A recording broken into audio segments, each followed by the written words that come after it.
I don't think it's hyperbole to say it's a battle for the soul of our nation. Like, this by-election will be one of the most important turning points, I think, of this parliament. We've had 14 years of Tory austerity. Labour's whole message was, we're not the Tories. They got elected in on a message of change. We've not seen much change. What change there has made things arguably worse. And now they've pivoted to, we're not reform. You've got to vote Labour to stop Nigel Farage. In order for the Green Party not to be impacted by that message in future elections, we have to demonstrate here that actually the alternative to reform is the Green Party. The good news for the Green Party and for the people of Gorton and Denton is that everything is aligned, that we have a Labour Party that is so deeply unpopular. The same people who are protecting Peter Mandelson right now blocked Andy Burnham. The same people who are arming a genocide in Gaza are the same people who have turned up in a constituency like this and said, trust us, we'll support you, we have your best interests at heart. And the same Labour Party who are attacking me in the Green Party right now, rather than taking the fight to reform and demonstrating exactly who they are. We know from Reform's internal polling that says it's between the Green Party and Reform. We know from the bookies, who are all saying that the Green Party are going to win this, but Reform are very close. And we know, most importantly, from all our door knocking, Labour genuinely aren't coming up. People are saying, I'm either unsure about who to vote for because I'm sick of politics, or I'm voting Green because I want to stop Reform, and I want to know what you're going to offer me because I don't want to vote for someone just because I'm anti-reform. And the great news is we have this phenomenal candidate in Hannah Spencer. You know, a lot has been said about her being a plumber, and it could easily be a gimmick.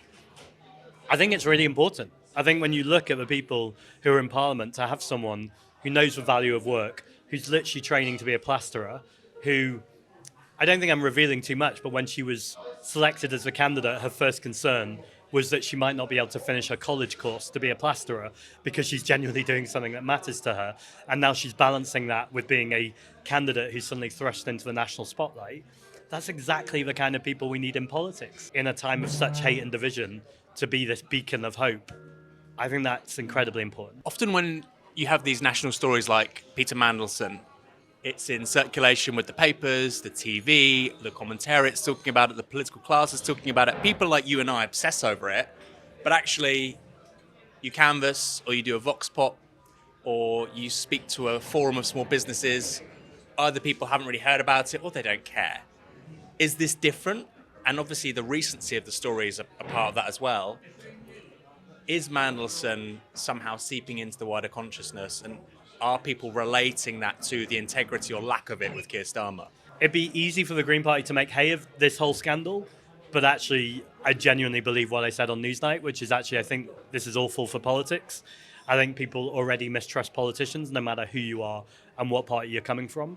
And I think all of this does is reinforce the kind of sense that people are in one club that everyone else is not invited to, and everyone's in it together. So I just, if I'm honest, think it's incredibly depressing. And if someone didn't come up with it on the doorstep, I wouldn't want to push it, because actually, I just think it's a plague on everyone's houses. But it's pretty crazy, isn't it, that during a by-election, you've got the police raiding the home of a former Labour cabinet minister, iconic new Labour figure, and that's obviously not going to stop over the next several weeks. Is it something that's been relayed to you privately by other people, Labour activists, that they're worried about? Or do you think it could feature basically as a theme? Because I think Mandelson for a long time has been shorthand for everything that's wrong about politics in this country. Yeah, different question. I think that's entirely true. I think it's absolutely devastating for the Labour Party, because it's kind of people already knew. They knew that these people, 10% of them, were literally corporate lobbyists who are now Labour MPs.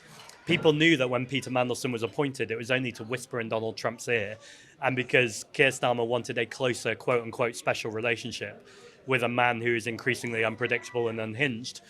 And we've seen Keir Starmer sit down with BlackRock quite early on into his administration.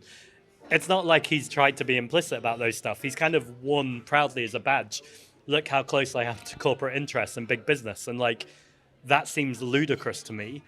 And I think that's why they've been so deeply unpopular. But when you add to that he knew that Peter Mandelson, a man who was still staying in the house with one of the world's most well-known paedophiles, Peter Mandelson, a man who'd been sacked from cabinet or stepped down twice because he'd been disgraced and shamed, Keir Starmer's judgment said, oh, you know what, he'll be a good man to give one of the most powerful diplomatic positions in the country to, that shows a catastrophic error of misjudgment. But I think it's also important to say that didn't just start this week. You can almost talk about almost any Labour decision, and you wonder why they're making those decisions. It seems, as the leader of the Green Party, baffling to me the decisions Keir Starmer makes if you think the decisions they're making, the intention is to stay popular or to stay in power. That frame, it seems weird.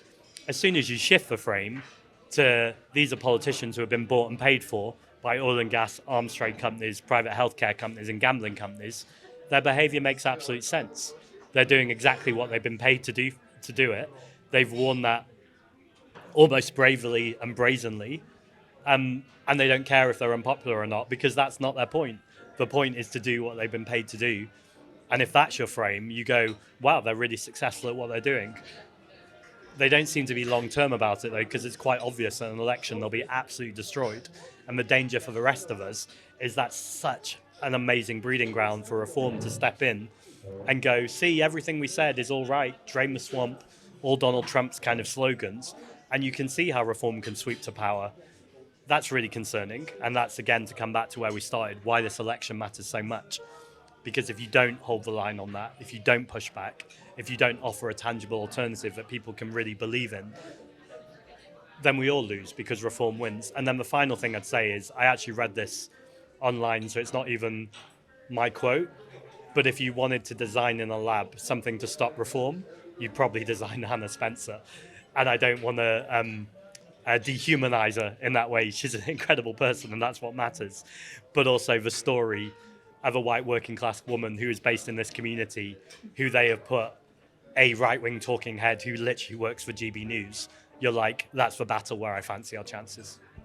I'm going to put the question to you that the Labour Party X account put to you as well.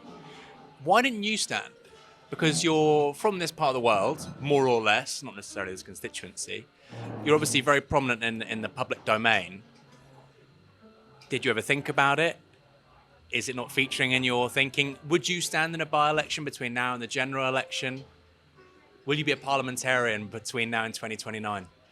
I think it says a lot about the Labour Party that they think that's an attack line, that they want to turn to a London Assembly member, someone who's lived in London for 20 years and gone, if you believe that you're going to win the seat, you would be an opportunist and a chancer, and you would reroute back to Manchester, somewhere you've not lived for 20 years, and create some sort of narrative about how you can represent these people. I'm not that politician. While I was deputy leader and while I was leader, the work I've been proudest of is empowering other people and platforming other people. My entire podcast, Bold Politics, is about finding voices, particularly diverse voices, and going, let me hear your story. Can you imagine if I was like, we've got a chance to win an MP. I don't believe we can grow this party or introduce a new voice. I'm so unsure about our chances in the future of becoming a bigger party. I'm going to run to Manchester, move to Manchester because I'm desperate to get that. I mean, it's just so incoherent, but it's exactly how the Labour Party would think. And I think it's so telling that that's their attack line. So no, I didn't consider it for a second. I had to be neutral during this election, but I am prepared to say the moment that election was called, I thought Hannah Spencer. Now, if it'd been another candidate, I obviously would have supported that candidate. I'm not being disingenuous and gone, I wouldn't have been down here every day or every moment I could.